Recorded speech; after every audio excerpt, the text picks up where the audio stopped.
দোল পূর্ণিমার দিনেই রাজ্যের একাধিক জেলায় সাংগঠনিক রদবদল আনল বিজেপি। জলপাইগুড়ি জেলার দায়িত্বে বড় পরিবর্তন এনে জেলা সভাপতির পদে বসানো হলো চূড়াভান্ডার গ্রামের ভূমিপুত্র শ্যামল চন্দ্র রায়কে। তিনি বাপি গোস্বামীর জায়গায় দায়িত্ব নিলেন এবং 2026-এর বিধানসভা নির্বাচনের লড়াইয়ের ব্যাটন তার হাতেই তুলে দিল দল। শ্যামলবাবু শুধু দলের একনিষ্ঠ কর্মী নন, তিনি বিগত লোকসভা নির্বাচনে বিজেপির কনভেনর হিসাবে গুরুত্বপূর্ণ ভূমিকা পালন করেছিলেন। বর্তমানে তিনি জলপাইগুড়ির বিজেপি সাংসদ জয়ন্ত কুমার রায়ের ব্যক্তিগত সহকারী হিসাবেও কাজ করছেন। বিজেপি নেতৃত্ব মনে করছে তার অভিজ্ঞতা ও সংগঠনের ওপর দখল আগামী বিধানসভা নির্বাচনে ভালো ফল এনে দিতে পারে। এই নিয়োগ আরও তাৎপর্যপূর্ণ হয়ে ওঠে কারণ 2019 সালে প্রধানমন্ত্রী নরেন্দ্র মোদী নিজে চূড়াভান্ডারের মাটিতে পা রেখেছিলেন এবং জনসভা করেছিলেন। সেই গ্রামেরই ভূমিপুত্র এবার জেলার সংগঠনের দায়িত্ব পেয়ে দলকে এগিয়ে নিয়ে যাওয়ার সংকল্প নিয়েছেন। দায়িত্ব নেওয়ার পর শ্যামল রায় জানিয়ে দেন, 2026 সালের বিধানসভা ভোটে বিজেপি রাজ্যে ক্ষমতা দখল করবে।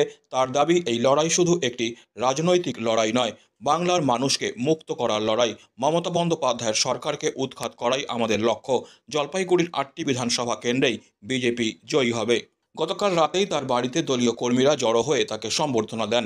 এখন দেখার নতুন জেলা সভাপতি হিসাবে শ্যামল রায় বিজেপির সংগঠনকে কতটা মজবুত করতে পারেন এবং 2026-এ রাজ্যের রাজনৈতিক সমীকরণে কতটা প্রভাব ফেলতে পারেন।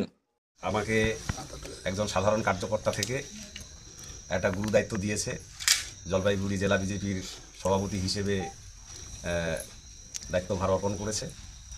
আর এই দায়িত্ব ভার নিয়ে আগামী 26-এ যে পশ্চিমবঙ্গে যে পরবর্তী কাজ কি করবেন, পশ্চিমবঙ্গে যে ভোট আছে, আর এই ভোট হচ্ছে বাংলাকে পুনরুদ্ধার করবার ভোট।